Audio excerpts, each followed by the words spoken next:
सहाय सरकार स्कूल शिक्षा को लेकर दावे करती है कि पूरे राष्ट्र में उसे रोल मॉडल बनाया जाएगा, लेकिन आज विधानसभा में एक सवाल के जवाब में, बल्कि यूं कहिए एक ध्यानाकर्षण के जवाब में सरकार ने जो कहा है, सरकार के अपने ही दावे सवालिया हो गए हैं।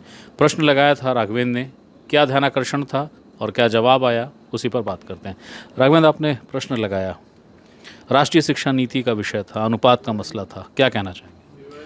देखिए, ये मैंने ध्यानाकर्षण जो लगाया था, ये अनुपात पे था। जो राष्ट्रीय शिक्षा नीति कहती है कि 30:1 का रेशियो होना चाहिए, और जो सामाजिक और आर्थिक रूप से पिछड़े हुए क्षेत्र हैं वहाँ पर 25 से कम 25:1 से कम का रेशियो होना चाहिए।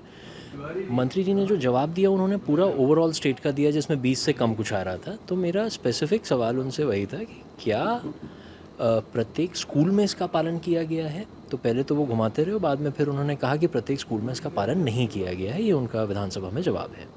दूसरा मेरा प्रश्न यूडाइस कोड को लेकर था कि जब आपने स्कूल मर्ज कर दिए तो क्या आपने यूडाइस कोड ख़त्म कर दिए जो मर्ज हुए हैं। तो उन्होंने पहले बताया कि हाँ हमने कर दिया, फिर उन्होंने बताया हम नहीं कर सकते हैं, फिर उन्होंने बताया कि हमने उसको डिलीट करने के लिए सेंट्रल गवर्नमेंट को भेजा है, जो अभी तक नहीं हुआ है। और यही बात हम लोग शुरू से कह रहे हैं।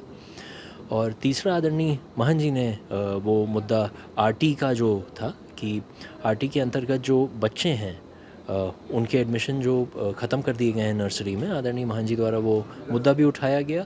और अवैध स्कूल कितने संचालित हैं, अनाप शनाप फीस ले रहे हैं, इसका एक बड़ा मुद्दा आदरणीय नेता प्रतिपक्ष द्वारा इसी ध्यानाकर्षण के माध्यम से आगे उठाया गया। सरकार के जो दावे हैं और सरकार का ये जो जवाब है, दोनों को आप जानते हैं, क्या कहना चाहेंगे?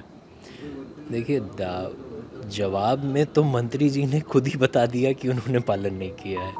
फिर उन्होंने बताया कि अभी युक्तियुक्तकरण चल रहा है। ये एक नया फैक्ट आया कि भाई युक्तियुक्तकरण अभी चल रहा है, अभी ख़त्म नहीं हुआ है। कब तक ख़त्म होगा उसका कोई जवाब वो नहीं दे पाए। यूडाइस कोड कब ख़त्म करेंगे इसका जवाब उनके पास नहीं है। कितने प्राइवेट स्कूल संचालित हैं, नर्सरी प्ले स्कूल्स, इसका उनके पास कोई डेटा नहीं है।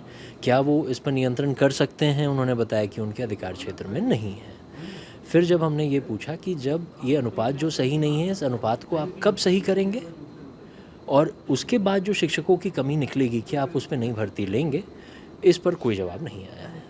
थोड़ा सा संक्षेप में बस इतना समझा दीजिए कि ये जो यूआई कोड होते हैं, इन कोड की महत्ता क्या है? ये हर स्कूल को एक यूनिक कोड दिया जाता है, और इसी यूनिक कोड पर इसकी मॉनिटरिंग से लेके इस पे बजट सैंक्शन से लेके सारी चीज़ें होती हैं।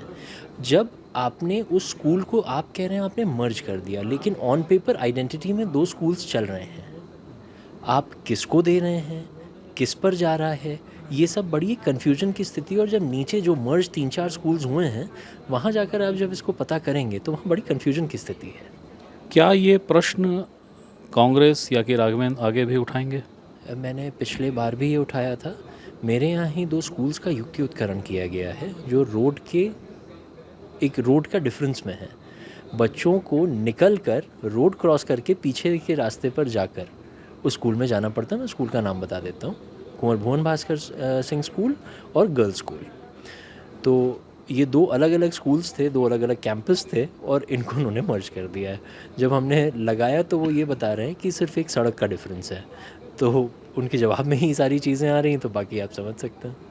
बहुत बहुत शुक्रिया। ये थे राघवेंद्र, जो बता रहे थे कि आखिरकार स्कूल शिक्षा को लेकर, या कि यूं कहिए सहाय सरकार के जो दावे हैं रोल मॉडल बने स्कूल शिक्षा, उसको लेकर सरकार ने ही क्या बात स्वीकारी है और वो कितनी गंभीर है, शर्मनाक है। एक महत्वपूर्ण सूचना, एक अहम जानकारी जो आपको देनी ज़रूरी होती है, वही आपको देने हाजिर हुआ था। फिर कोई नई सूचना, फिर कोई नई जानकारी हो, वो देने फिर हाजिर होऊंगा। तब तक के लिए नमस्कार।